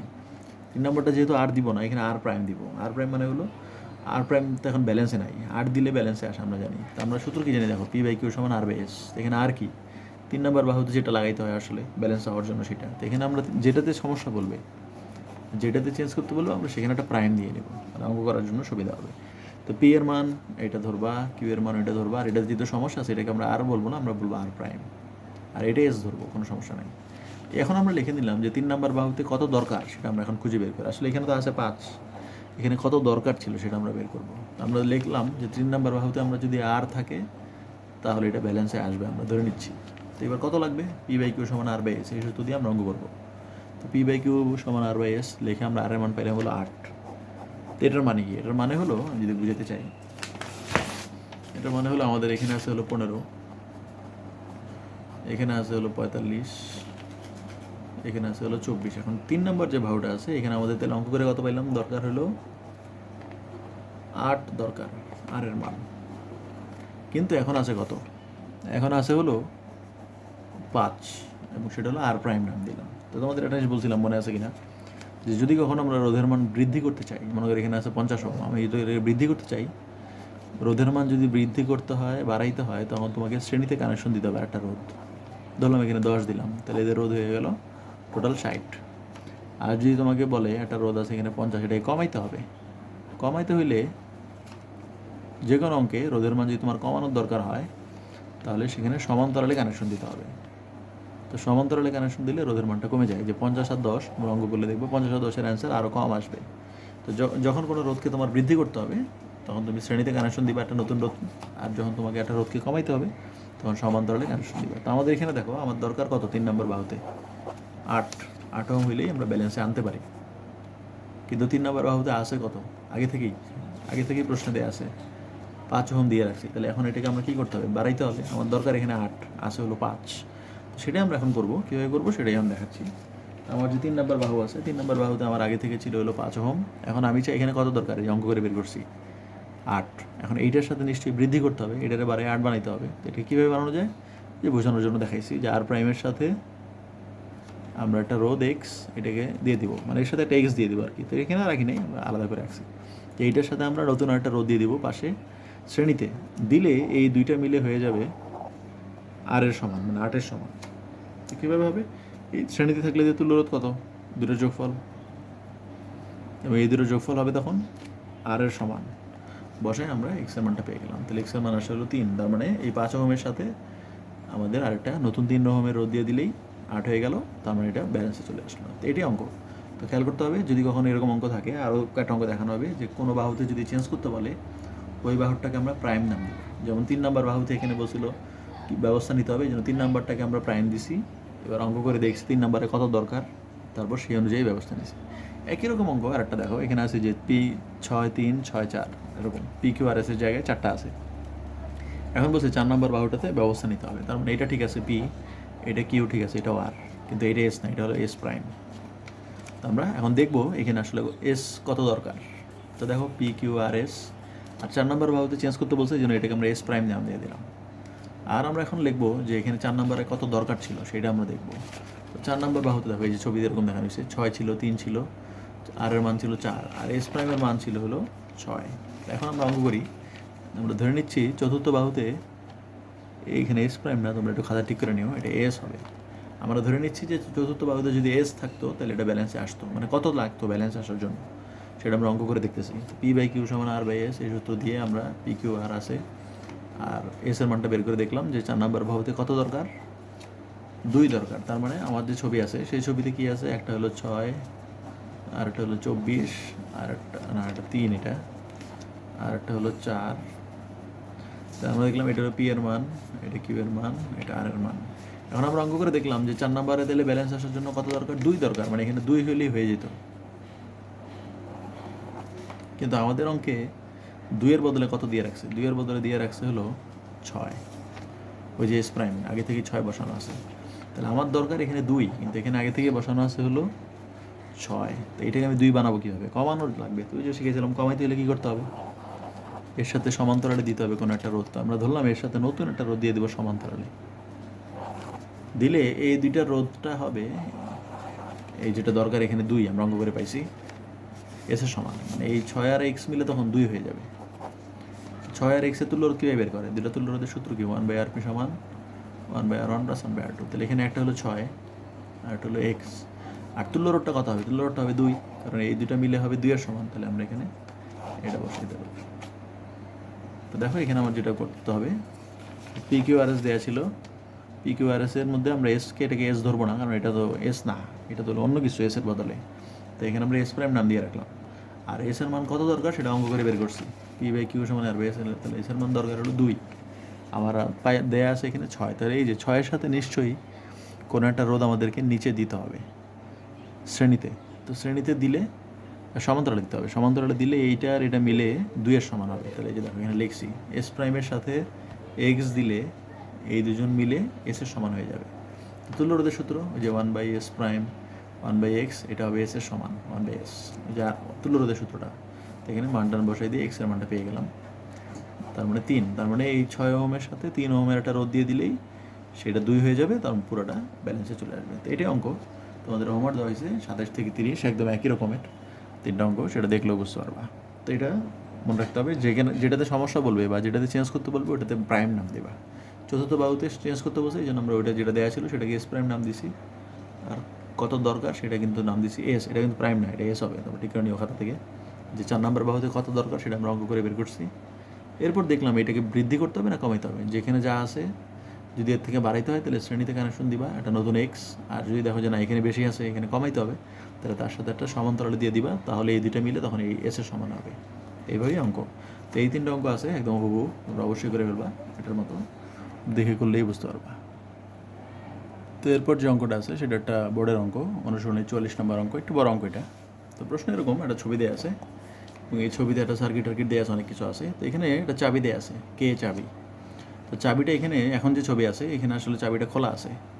চাবিটা খোলা মানে হলো এই যে উপরের কানেকশন দেওয়া নাই, চাবি খোলা মানে হলো এখানে কোনো কানেকশন নাই, এই লাইনটা তখন আর কাজ করবে না।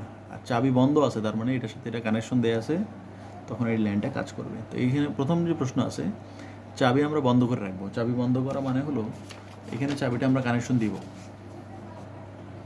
একটা আছে 4 এখানে, একটা আছে 6, একটা আছে 12, আর একটা আছে হলো 20। তার মানে এই 4টা এখানে দেয়া আছে।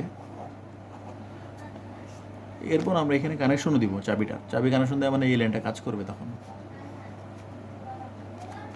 এখন আমরা তো শিখছিলাম ওই যে যখন হুইটস্টোন ব্রিজ পড়াই তখন বলছিলাম যে এই 2 বিন্দুর মধ্যে ভোল্টেজ যদি কখনো বেশি কম হয়, কারেন্টের দিক থেকে বা দিক থেকে আসতে পারে, উপর থেকে আসতে পারে, নিচ থেকে আসতে পারে।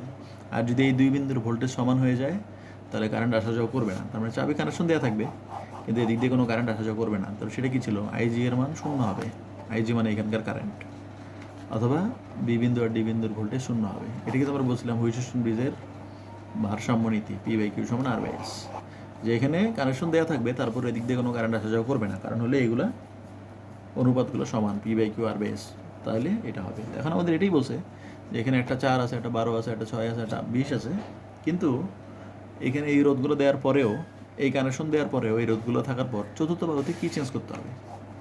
এখানে 20 আছে, এই 20টাকে তাহলে কি কমাইতে হবে না বাড়াইতে হবে, ওই যে আগের যে অঙ্ক করলাম এই মাত্র 2টা সেগুলোর মতো। তার মানে মনে করি এটা P, এটা Q, এটা R, আর এইটা হলো এখন S প্রাইম। যেভাবে অঙ্ক করে তো আমরা এখন P/Q সমান R/S অঙ্ক করে এস এর মানটা বের করে দেখবো এখানে আসলে কত দরকার সেটা। এখানেও তাই, দেখো আমরা এটাকে R1 R2 R3 R4, এটাকে R4 প্রাইম দিলাম। তো বাংলা কথা এটাই যে এগুলো দেওয়া আছে, আগে লিখলাম। এখন আমরা ধরলাম চতুর্থ বাহুতে কত দরকার ছিল। চতুর্থ বাহুতে আমরা ধরলাম R4 থাকলে এটা ব্যালেন্সে আসতো, বৃষ্টি ভারসাম্যে আসতো। তো সূত্র কি, এখানে তো আর PQ নাই, এখানে R1 R2 R3, আর এখানে দরকার R4। তো এই জন্য যে P/Q সমান R/S, ওখানে ওটাই লিখছি, P এর বদলে এটা, Q এর বদলে এটা, R এর বদলে এটা, আর S আমরা এখন এইটাকে S ধরলাম। তো বসায় দেখতেছি যে R4 এর মান কত দরকার, মানে S এর জায়গায় অন্য অঙ্কে যে আমরা S লিখতাম এখানে R4 তাহলে দরকার হলো 18, মানে এখানে যদি 18 থাকতো 20-এর জায়গায় তাহলে এটা ব্যালেন্সে চলে আসতো। তাহলে আমার তো দরকার হলো 18, তো এখানে আসে হলো আগে থেকেই 20, তাহলে আমরা এর সাথে নিশ্চয়ই একটা সমান্তরালে কানেকশন দিব যাতে এটাকে কমানো যায়, কমে এটাকে 20-এ নিয়ে আসতে পারি। তাহলে এই 20 আর X এর তুল্য রোধ হবে হলো ওই যে 18, যেটা আমরা পাইলাম, যেখানে থাকার কথা কত 18 কিন্তু আসে হলো 20। তো কমানোর জন্য সমান্তরালে কানেকশন দিতে হবে। তো সমান্তরালে কানেকশন দিলে এই দুটো মিলে 20 এবং X এর তুল্য রোধ হবে 18 সমান। এই সূত্র আমরা বসাই দেব। তো এটাই করা হয়েছে পরের লাইনে, যে আমাদের এখানে আছে এখন চতুর্থ বাহুতে 20, কিন্তু আমাদের দরকার হলো 18। তাহলে কী করতে হবে, এটার সাথে একটা, এখানে ছবিতে দেখানো হয়নি, যেখানে দেখাইছি যে R4 প্রাইমের সাথে একটা সমান্তরালে দিতে হবে, এটা হলো 20, তাহলে এর সাথে আমাদের একটা সমান্তরাল দিতে হবে এক্স ওহম, দিলে এই দুইটা মিলে হয়ে যাবে হলো 18 ওহম, মানে এদের তুল্য রোধ হবে 18 সমান। তো সূত্র বসাইছি, বাংলা কথা লেখা আছে R4 প্রাইমের সাথে যখন আমরা এক্স দিয়ে দিব তখন সেটা R4 এর সমান হয়ে যাবে। তো এবার সূত্র বসাই দিয়েছি, এই দুটো তুল্য রোধের সূত্র ইকুয়াল টু 1/r, আরপি এর জায়গায় R4 আর কি। তো বসে দিয়ে এক্সের মান পেয়ে গেলাম 180, তার মানে 20-এর সাথে যদি 180 দিতে পারো তাহলে অ্যান্সারটা 18 হবে। তো এটাই প্রশ্ন। তো প্রথম, দ্বিতীয়, তৃতীয়, চতুর্থ এগুলো তো ছিলই এখানে যে 20 ছিল তার সাথে যদি আমরা 180 ওহমের রোধ দিতে পারি তাহলে এই বৃষ্টি ভারসাম্যে আসবে। এটা শুধু ক নম্বরের জন্যই, খ নম্বর অঙ্কে কিন্তু আবার এই 180 বাদ, 180 আর এখন দরকার হবে না। তো ক নম্বর অঙ্কের অ্যান্সার এটাই, যে 180 ওহমের রোধ যদি আমরা কানেকশন দিতে পারি তাহলে বৃষ্টি ভারসাম্যে চলে আসবে। আর 2 নম্বর যে অঙ্ক, 2 নম্বর অঙ্ক হলো, মনে করো আমরা এখন এই চাবিটা খুলে ফেলছি, চাবিটা খোলা মানে হলো কানেকশন দেয়া নাই, তার মানে তো এটা বাদ, এই লাইনটা এখন আর আকারই দরকার নেই, তার মানে তখন ছবিটা এরকম এই লেখা আছে কে চাবি যখন আমরা খুলে ফেলছি তার মানে এখানে এই লাইনটা কোনো কানেকশন নাই, তো তখন ছবিটা এরকম হবে। তো এখন বলছে এই বিসি অংশের কারেন্টের মানটা কত হবে। তো এটা আমরা এখন বের করবো কীভাবে, আমরা আগে আই বের করি, মূল যে কারেন্ট এখানে, তাহলে এই দুটো কি শ্রেণীতে আছে, আবার এই দুটো শ্রেণীতে আছে, তাহলে এদের তুল্য রোধ বের করছি, এইটা 4 আর 12 যোগ করলে 16, 6 আর 20 যোগ করলে হলো 26। তো এই উপরের লাইনে হলো 16 আর নিচের লাইনে হলো 26, মানে আমি যদি এইভাবে দেখাই, এই ছবিটাকে চাইলে এইভাবে দেখানো যায়, উপরে 4 আর 12 মিলে হলো 26 আর 16, আর নিচের লাইনে 6 আর 20 মিলে হলো 26, মানে এইটার পরের স্টেজ আর কি। এটা না আঁকলে হবে, কোনো সমস্যা নেই। তা আমরা এটা বের করলাম যে এই দুটো মিলে হলো 16, এই দুটো মিলে হলো 26, মানে এই দুটো আবার কিসে আসে, সমান্তরালে আছে, তাহলে এরা সমান্তরালে থাকলে এদের তুল্য রোধের মান বের করো, এদের তুল্য রোধের সমান্তরালের সূত্র আছে গুণফল বাই যোগফল, বসে দিয়ে আনসার পেয়ে গেলাম, তার মানে পুরো বর্তনীর রোধ পেয়ে গেলাম। এখন আমরা আই বের করবো, আই সূত্র আছে E/R + R, ই এর মান, আর এর মান, ছোটো আর এর মান নাই, এখানে শূন্য বসাই দিলে আয়ের মানটা পেয়ে গেলাম, তার মানে এখানে আয়ের মানটা পাওয়া গেল বা এই আয়ের মানটা পাওয়া গেল। এখন উপরের লাইন দিয়ে কতটুকু কারেন্ট যাবে আর নিচের লাইন দিয়ে কতটুকু কারেন্ট যাবে সেটা যদি আমাদের বের করতে হয়, আমার তো চাইছে এটা আইবিসি মানে কি, উপরের লাইন দিয়ে যতটুকু কারেন্ট যাবে সেটাই তো আইবিসি। তো এটা এখন কীভাবে বের করবা, এটা আমাদের হলো কারেন্ট ডিভাইডার রুল যে আছে, আমাদের দেখো কী লাগবে, আইবিসি এর মানটা লাগবে। আইবিসি মানে কোনটা, আইবিসি মানে হলো বিসি অংশের কারেন্ট, এটা না বলে আমরা এটা বলতে হয় এ বিসি অংশের কারেন্ট, মানে এ বি সি দিয়ে যে লাইনটা যাবে, মানে উপরের লাইন দিয়ে যে কারেন্টটা যাবে সেটা আমাদের দরকার। তো এখন দেখো এই যে এখানে যদি নাম দিই, এটা আই, এটা মনে করো বিসি অংশ আর কি, আর নিচেরটা হলো আইডিসি অংশ। আমার এখন দরকার আইবিসি, আইবিসি মানে উপরের লাইনে কারেন্ট। তো উপরের লাইনে কারেন্ট আমরা কারেন্ট ডিভাইডার রুল দিয়ে বের করে ফেলতে পারবো। কারেন্ট ডিভাইডার রুল সূত্র কি, যে লাইনের মনে করো এই উপরের লাইনে কারেন্ট আমাদের দরকার, উপরের লাইনে কারেন্ট বা এখান থেকে হয় এই কথা, উপরের লাইনে কারেন্ট আমাদের দরকার, তাহলে উপরের লাইন কারেন্ট যখন আমরা বের করি, অরিজিনাল সূত্র কি, অরিজিনাল সূত্র ছিল এরকম R1 + R2, আর এখানে যে লাইনের কারেন্ট সেটা না, অন্যটা রোধ ইন্টু আই, এরকম। নিচে হয় 2 লাইনের রোধের যোগফল। তো দেখো উপরের লাইনের রোধ হলো 16 আর নিচে 2 লাইনের রোধ হলো 26, তাহলে 16 + 26 হবে নিচে, আর আমি উপরের লাইনে কারেন্ট বের করতেছি, তাহলে রোধ হবে নিচেরটা 26 ইন্টু আই, মানে এই সূত্রই আর কি বসাই দিছি। তোমরা এটা বোঝার জন্য এখান থেকে দেখে নিতে পারো যে উপরের লাইনের মান হলো 16, এই নিচের লাইনের মান হলো 26, তো এখান থেকে এই ছবি থেকে বুঝে নিলেও হয়। এখান থেকে আমরা আইএবিসি বের করছি, উপরের লাইনের কারেন্ট মান বের করলাম, এটাই হলো অ্যান্সার। প্রথম অঙ্ক, খ নম্বর অঙ্ক একটু বড় অঙ্ক। প্রথম প্রশ্ন ছিল এটা, যে প্রথম চিত্র এটা ছিল আগেটা, তো 1 নম্বর। 2 নম্বর অঙ্ক হলো কে চাবিটা যখন আমরা খুলে রাখছি একবার, চাবি খোলা অবস্থায় এই বিসি অংশের কারেন্টের মান কত। চাবি খোলা অবস্থায় তো এইটা ছবি এরকম, এবং বিসি অংশের কারেন্টের মান আমরা এই অঙ্ক করে বের করলাম। এখন যেটা করতে হবে, এটা আরও অঙ্ক বাকি আছে, এটা বিশাল অঙ্ক একটা। তো এবার হলো যখন আমরা চাবিটা অন করে দিব, মানে কানেকশন দিয়ে দিব, তখন কি হবে। তো যখন আমরা কানেকশন দিয়ে দিব তখন তো আর কারেন্ট শুধু এই উপর দিয়ে আর নিচ দিয়ে যাবে না, কারেন্ট তখন সব দিক দিয়ে যাবে।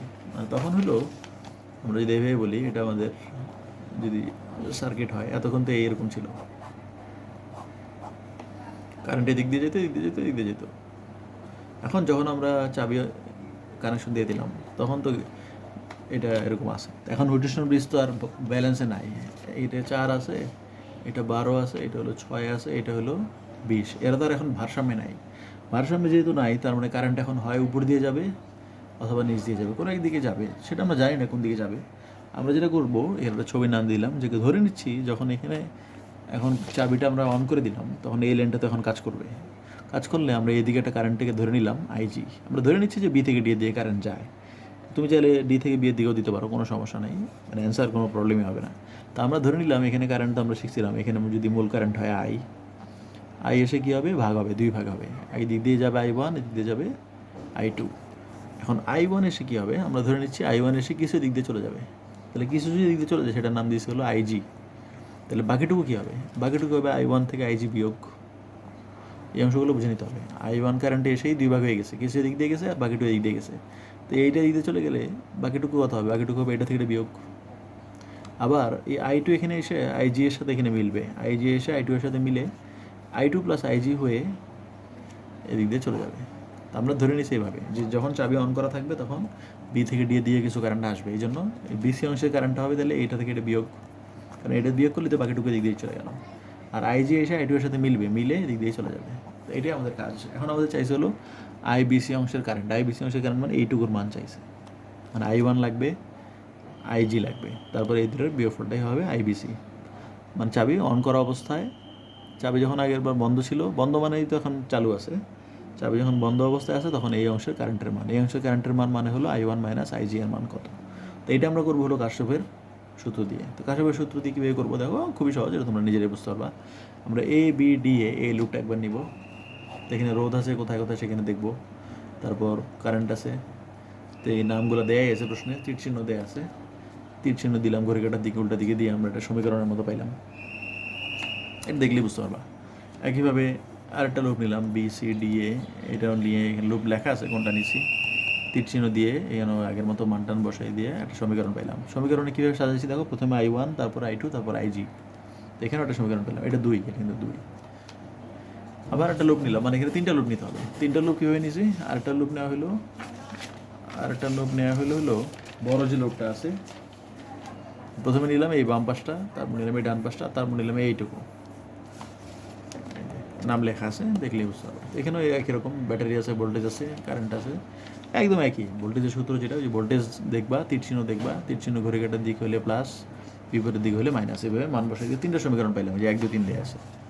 3টা সমীকরণ দেওয়া থাকলে আমরা ক্যালকুলেটরে ইকুয়েশন মোডে গিয়ে করে ফেলবো, যেটা কিছুক্ষণ আগে শেখানো ছিল। ইকুয়েশন মোডে গিয়ে আননোন 3-তে দিবা, অথবা যাদের নতুন ক্যালকুলেটার, ইকুয়েশন মোডে গিয়ে 2 নম্বরটা সিলেক্ট করবা, তারপর ABC মান বসাবা, এটা A, এটা B, এটা C, এটা D, ABCD, ABCD, এভাবে বানিয়ে নিতে হবে। তো বানাইলে 3টা মান পাবা, X Y Z। X মানে হলো I1, Y মানে হলো I2, আর Z মানে হলো IG। তো 3টা মান আমরা পেয়ে যাবো ক্যালকুলেটর সমাধান করলে। এখন আমাদের প্রশ্ন ছিল হলো IBC অংশের কারেন্ট। IBC অংশের কারেন্ট মানে হলো I1 minus IG. I1 IG এদের মান বসাই দিলাম, অ্যান্সার চলে আসলো, এটাই অ্যান্সার। তো আমাদের প্রথম যে প্রশ্ন ছিল, যখন এই বিডি অংশের লাইনটা ছিল না, চাবিটা আমরা খুলে রেখেছিলাম, তখন তো এটা বাদ দিয়েছিলাম, তখন আমরা এর মান পাইছিলাম হলো এটা আগে, এই যে খোলা অবস্থায়, আর এখন বন্ধ অবস্থায় পাইলাম হলো এটা। তো এটাই চাইছি প্রশ্নে, যে খোলা এবং বন্ধ 2 জায়গায়। এটা বিশাল অঙ্ক, একটা বোর্ডের অঙ্ক হইলো, যেখানে প্রথমে চাবি অন করা অবস্থায় কত ছিল আর চাবি অফ করা অবস্থায় কত ছিল।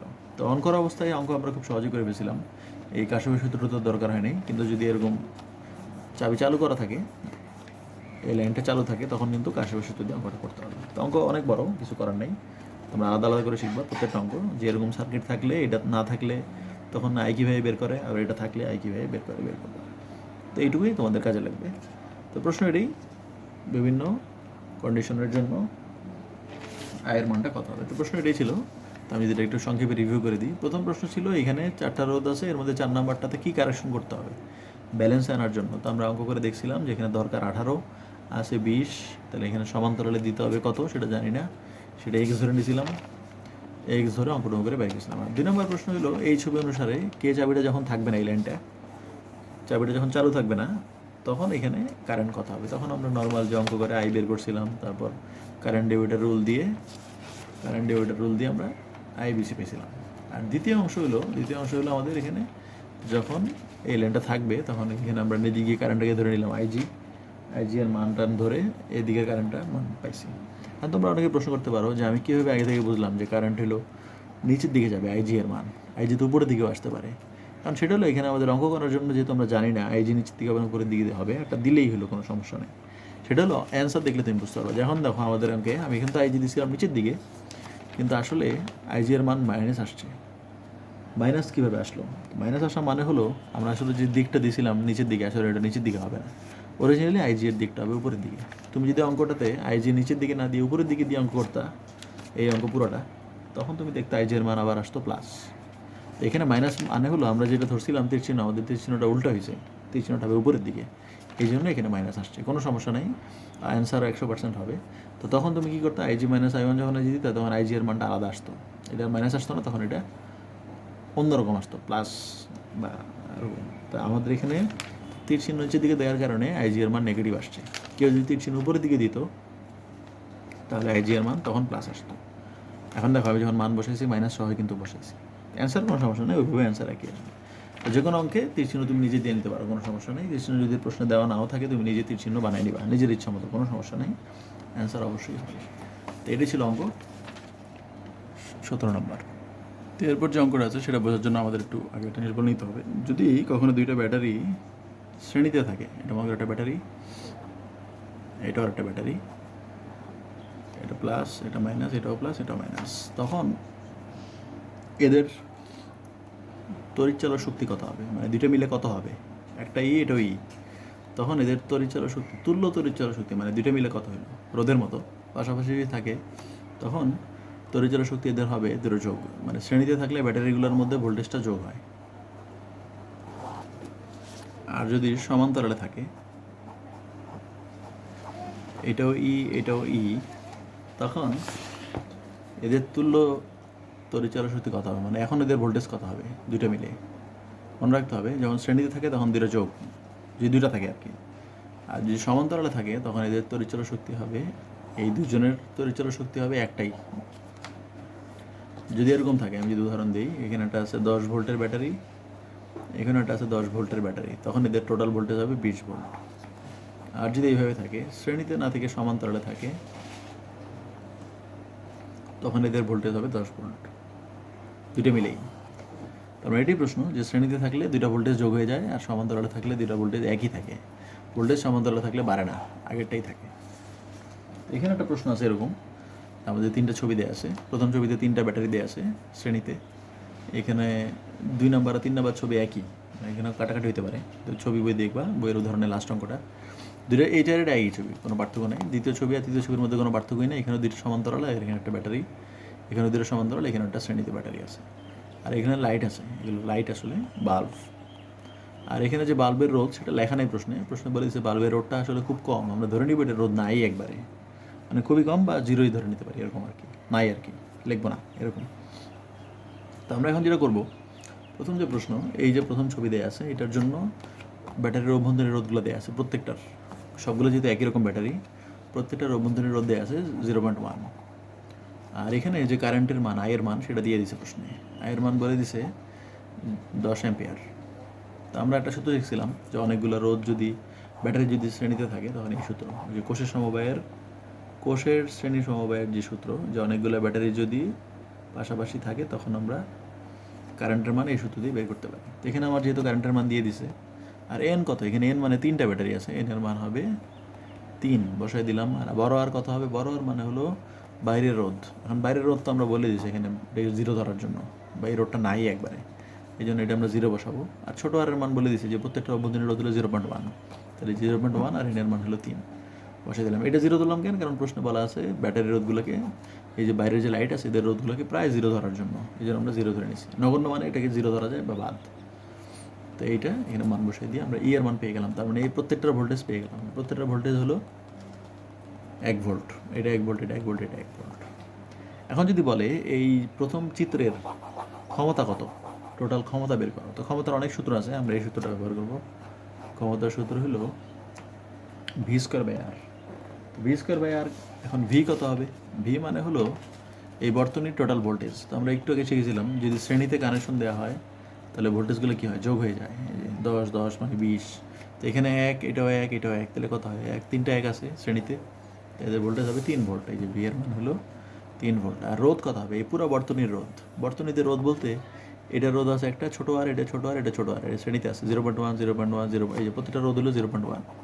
তাহলে এটা 0.1, এটা 0.1, এটা 0.1, আর এটার তো কোনো রোধ নাই। তো এই জন্য এই যে 0.1 তিনটা যদি আমি যোগ করি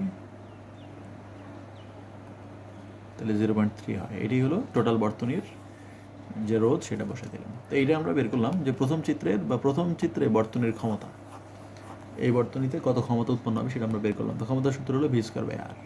তো v² মানে হলো এখানে টোটাল কত ভোল্টেজ আছে। তো ভোল্টেজ আছে যে 1, 3, আর টোটাল রোধ আছে হলো, এটার রোধ তো নাই। এই আর মানে কিন্তু আবার এটা না, এই আর মানে হলো বর্তনীর মোট রোধ। বর্তনীর মোট রোধ হলো এটা 0, আর এখানে ছোটো ছোটো আর আছে, এখানে যদিও লিখি নাই, এখানে ছোটো আর আছে 3টা। তো এই 3টার মিলে হলো এই যে 0.3। তো বসাই দিলে অ্যান্সার পেয়ে গেলাম 30 ওয়াট। তাহলে প্রথম চিত্রের ক্ষমতা পাওয়া গেল হলো 30 ওয়াট। এখন দ্বিতীয় আর তৃতীয় চিত্র একই, দেখো ফুল একই, একদম সব কিছু একই। এই জন্য আমরা বলবো 2 আর 3-এর মধ্যে যে কোনো একটা বের করলেই হয়, এটার যা আসবে এটার অ্যান্সার তাই আসবে। তো তাই লিখে নিছি 2 এবং 3 নম্বর চিত্র একই। এখন দেখো দুইটা সমান্তরালে থাকলে এদের কী বলছিলাম, যে দুটো যদি সমান্তরালে থাকে এদের ভোল্টেজ কিন্তু আগেরটাই থাকে, 10-10 সমান্তরালে থাকলেও ভোল্টেজ 10ই হবে। আর যদি শ্রেণীতে থাকে তখন দুটো যোগ হয়। তাহলে এখানে দেখো 2 নম্বর চিত্রে বা 3 নম্বর চিত্রটা একই কথা, এই দুটো সমান্তরালে আছে, তাহলে এদের ভোল্টেজ হবে ই, দুইটা মিলে। তার সাথে আবার এটা আছে, তাহলে তখন আবার কিন্তু দুটো যোগ, এই দুটো মিলে একটা ই, আবার তার সাথে এটা শ্রেণীতে আছে, তখন আবার ই যোগ হবে দুইটা। এই যে বা এখানে আমি একে দেখাইছি, যখন 3টা থাকবে এরকম, এই দুটো মিলে হলো ই, আবার এইটার সাথে যখন এই দুটোর ই যোগ করবো তখন হবে টোটাল 2ই, মানে 2 ভোল্ট। মানে এইভাবে বলি, এটা 1 ভোল্ট, এটাও 1 ভোল্ট, এটাও 1 ভোল্ট। তো যখন এরা সমান্তরালে আছে, তো এই জন্য এই দুটোর ভোল্টেজের যোগফল হবে 1 ভোল্ট। দুটো মিলে এই 1 ভোল্টই হবে, আর এই 1 ভোল্টে 1 ভোল্ট মিলে 2 ভোল্ট। তো এটা টোটাল ভোল্টেজ। আর টোটাল রোধ কত হবে, এই দুটো যেহেতু সমান্তরালে আছে, আর তো দুটো সমান্তরালে থাকলে এদের রোধ কত হচ্ছে 0.1 করে প্রত্যেকটা। তো এই দুটো সমান্তরালে আছে দেখি, এদের আগে সমান্তরালের সূত্র গুণফল বাই যোগফল, 0.1 × 0.1, 0.1 যোগ বসাই দিলাম। তো এই দুটো পেলাম, তার সাথে আবার এই ছোটো আরের যোগ করে দিলাম, তাহলে টোটাল পেয়ে গেলাম আগের অঙ্কের মতোই। তো আমরা এখন যদি এই চিত্রের ক্ষমতা বের করি, ক্ষমতা সূত্র হলো v²/r। ভি মানে এই যে টোটাল ভোল্টেজ কত পাইছি 2 ভোল্ট, টোটাল রোধ পাইছে হলো 0.15, বসাই দিলাম, পেয়ে গেলাম। তো এখন এটাই প্রশ্ন যে প্রথম দ্বিতীয় তৃতীয় এই 3টার মধ্যে কোনটার মধ্যে লাইটের উজ্জ্বলতা সবচেয়ে বেশি হবে। তো আমরা ক্ষমতা দেখলাম, প্রথমটার ক্ষমতা সবচেয়ে বেশি আসছে, প্রথমটার ক্ষমতা আসছে 30 ওয়াট। আর 2 আর 3 আবার তো একই, 2 আর 3-এর ক্ষমতা আসছে হলো 26 ওয়াট। তাহলে প্রথম চিত্রের ক্ষমতাটা সবচেয়ে বেশি, আর দ্বিতীয় এবং তৃতীয় চিত্রের ক্ষমতা তার চেয়ে একটু কম। তাই অ্যান্সার যদি বলি, বাতিগুলোর মধ্যে প্রথমটার মধ্যে বাতি বেশি উজ্জ্বল হবে ক্ষমতা বেশি হওয়ার কারণে, আর পরের দুটোর মধ্যে ক্ষমতা কম দেখে সেটার উজ্জ্বলতা প্রথমটার চেয়ে আর দ্বিতীয়টার চেয়ে, দ্বিতীয়টা তৃতীয়টার উজ্জ্বলতা দুজনের একই রকম হবে, তবে সেটা প্রথমটার চেয়ে কম হবে। মানে প্রথমটার উজ্জ্বলতা সবচেয়ে বেশি, এটার ক্ষমতা সবচেয়ে বেশি, আর এদের ক্ষমতা একই, তবে এটা প্রথমটার থেকে কম। তো অঙ্ক এটাই যে তোমাকে প্রথমে প্রত্যেকটার ক্ষমতা বের করতে হলে পুরা বর্তনীর ভোল্টেজ লাগবে, পুরা বর্তনীর রোধ লাগবে। তো এই পুরা বর্তনীর ভোল্টেজ বের করছি শ্রেণীতে থাকে যোগ করে, আবার রোধগুলোও শ্রেণীতে যোগ করে। আর যখন এইভাবে দুইটা সমান্তরালে একটা শ্রেণী ছিল, তখন আলাদা আলাদা করে ক্যালকুলেশন করে ভোল্টেজ বের করছি, রোধগুলোকেও এইভাবে বের করে নিয়েছি, তারপরে এই সূত্র। এটাই অ্যান্সার। সবার জন্য ভোল্টেজ এবং রোধ বের করে ক্ষমতা বের করে দেখতে হবে কোনটার ক্ষমতা সবচেয়ে বেশি। প্রথমটার ক্ষমতা সবচেয়ে বেশি হবে, দ্বিতীয় এবং তৃতীয়টার ক্ষমতা দুজনের সমান, তবে সেটা প্রথমটার চেয়ে কম হবে। এইটুকুই অঙ্ক। এই অধ্যায়ের আর কোনো অঙ্ক বাকি নেই, সবগুলো একবার করে নিলেই হবে।